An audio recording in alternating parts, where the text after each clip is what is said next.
So Stephen Jones just sat down for an interview and tried to convince everyone that trading Micah Parsons was the right call. And I have to be honest with you, the way he's talking about it is raising more red flags than it's settling. I will deep dive into this along with George Pickens' update that some people believe is dangerous for the Cowboys. What's up, Cowboys? Welcome to the NFL Playbook Cowboys. If you're new here, don't forget to hit that subscribe button. So Stephen Jones hopped on Mad Dog Radio, and of course, the Micah situation came up. Now look, I want to be fair here. I'm going to walk you through exactly what Stephen said, and then I'm going to tell you what I actually think about it. Because there's what he said, and then there's what the numbers and the facts are actually telling us. And those two things, they're not exactly matching up right now. You look back on the Micah situation, any regrets on how that was handled? It took 365 days plus. Do you feel like you're on the right side of history there? Yeah, we feel really good about it. Obviously, much respect for Micah and what he stands for and how he plays and the caliber of player he is. But at the same time, we feel good about what we've added via that trade. And a guy like Quentin Williams and Kenny Clark, they're alpha players who not only are great players on the field, but they're leaders in the meeting rooms, how they go about their business in the off season. Just bring great leadership to this team. As we mentioned, we had a guy like Caleb Downs, who's obviously the same type of character. He's going to make everybody around him great. Everybody's going to feed off of him. And then the pieces that we've added the last couple of years, we're fired up about Azaraku, who was a second-round pick for us last year, who I think it's all in front of. I just feel very optimistic that we have the right pieces in place, that ultimately the decision we made was that one player is not worth 4 or 5 good ones, and we feel like that's where we're going to end up here and in a good spot. You know, we had that opportunity there and didn't feel like we were one player away last year. I certainly feel like we're putting the pieces together to give us an opportunity to go do what our fans deserve, what we want, which is to go try and win the big trophy. So Stephen Jones was asked directly, do you have any regrets about how the Micah Parsons trade was handled? And he came back with, honestly, a pretty confident answer.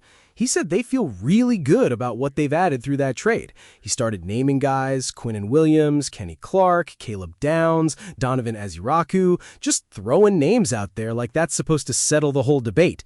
And I get it. I understand what he's trying to do. He's trying to paint a picture that one player isn't worth 4 or 5 good ones. That's his argument. That's what he's standing on. But here's where I have a problem with that. And I mean a real problem. Not every player they mentioned is actually a direct result of the Micah Parsons trade. Like, you can't just throw Caleb Downs and Quentin Williams into the Micah trade return pile and act like that's where they came from. That's not honest. The real direct return from that trade, we're talking Kenny Clark, Malachi Lawrence, Devin Moore, LT Overton, and 1 first-round pick still to come. That's it. That is the Micah Parsons trade. Don't let anybody rewrite that for you. And look, I'm not here to just bash Stephen Jones all day. I'm a Cowboys fan. I want this team to win. But when you're out here naming players that didn't come from that trade as if they did, I mean, honestly, that's not a great sign. That tells me that maybe even they know the direct return on that trade isn't as impressive as they need it to sound right now. Because if Kenny Clark and Malachi Lawrence alone were enough to make the case, why are you also bringing up guys who have nothing to do with it?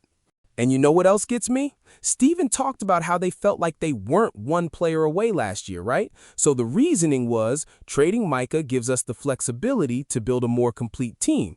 I can respect that logic, even if I disagree with it. But then you look at what actually happened. They got Kenny Clark in the trade to help stop the run, right? That was the big sell. And then Kenny Clark gets here and the run still wasn't getting stopped. So then they had to go back out and get Quentin to try and fix that problem. And even after that, it still wasn't fully solved. I mean, you're using multiple moves just to try and replace the impact that one player was giving you. That right there should tell you something about the level of player Micah Parsons actually was.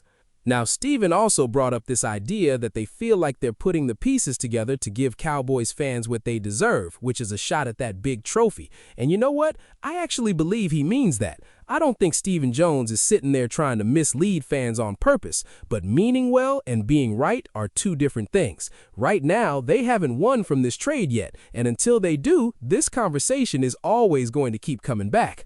Always. Micah is in Green Bay, the Cowboys are rebuilding their defensive identity, and neither side has held that trophy up yet. So we'll see. We'll genuinely see how this plays out this season. But you know what I keep coming back to? That quote, you don't win the trade until you win from the trade. And that's just the truth. You can name every player in the building, you can talk about alpha leadership and pieces and all of that, but until this defense actually dominates and this team makes a real Super Bowl run without Micah Parsons, this debate doesn't end. It just doesn't. And I think deep down, even Stephen Jones knows that, which is probably why he's still out here talking about it. Now, let me shift gears here, because there's another story that's been developing and it involves George Pickens. And honestly, some people are looking at this and getting a little nervous about what it means for the Cowboys going forward. Jeremy Fowler over at ESPN reported that George Pickens and his agent actually went out and explored the trade market before he signed that franchise tag. Yeah, he was gauging in what was out there, seeing what a potential trade could look like, what kind of compensation and new deal he could get. And this is important because for a while, people were going back and forth about why there was a delay in him signing that non-exclusive tag.